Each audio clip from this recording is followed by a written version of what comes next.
From the previous lessons, you have seen that we couldn't create any application without defining at least a single class in the program. So why classes, and what the heck is a class?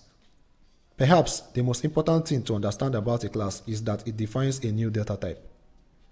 Once defined, this new data type can be used to create objects of that type. So a class is a template for an object, and an object is an instance of a class.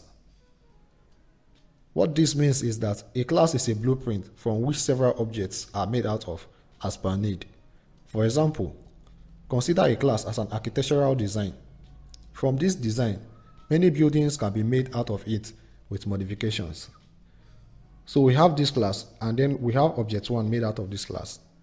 And then we also made object 2 out of the same class. And then we made object 3 out of the same class. So you can see that the properties of these 3 objects varies in various ways, but they all have the same similar structure.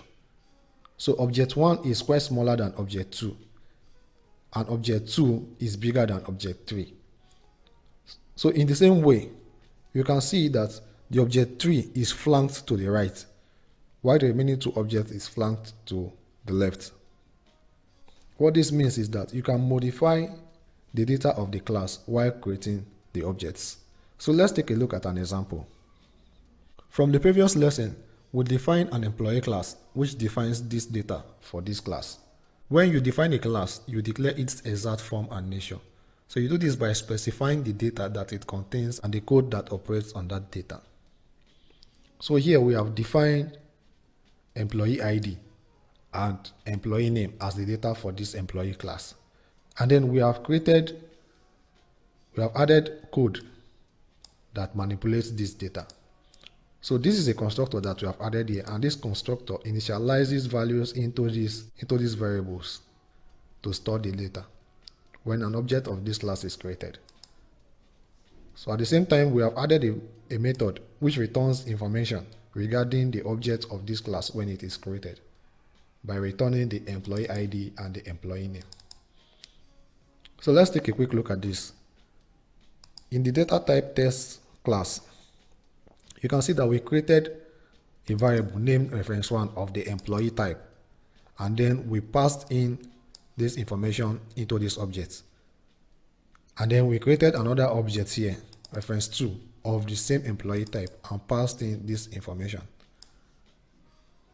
Now you can see how different objects of a particular class can modify the data that class holds. So we're passing employee ID 1 here, and we're passing employee ID 2 here.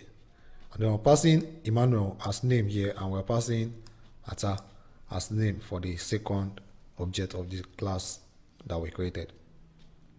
So this is now a typical way of creating a class. Because an object is an instance of a class, you will often see the two words object and instance used interchangeably.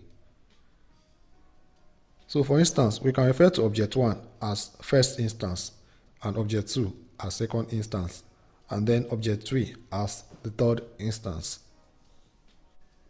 Now we understand that the class is made up of data and code that manipulates those data. But then, what's the exact structure of the class content? To create a class in Java, we begin by the public modifier, the class keyword, and then the identifier. Soon after this, the class is preceded with a body building block, which is denoted by an open curly brace and a closing curly brackets.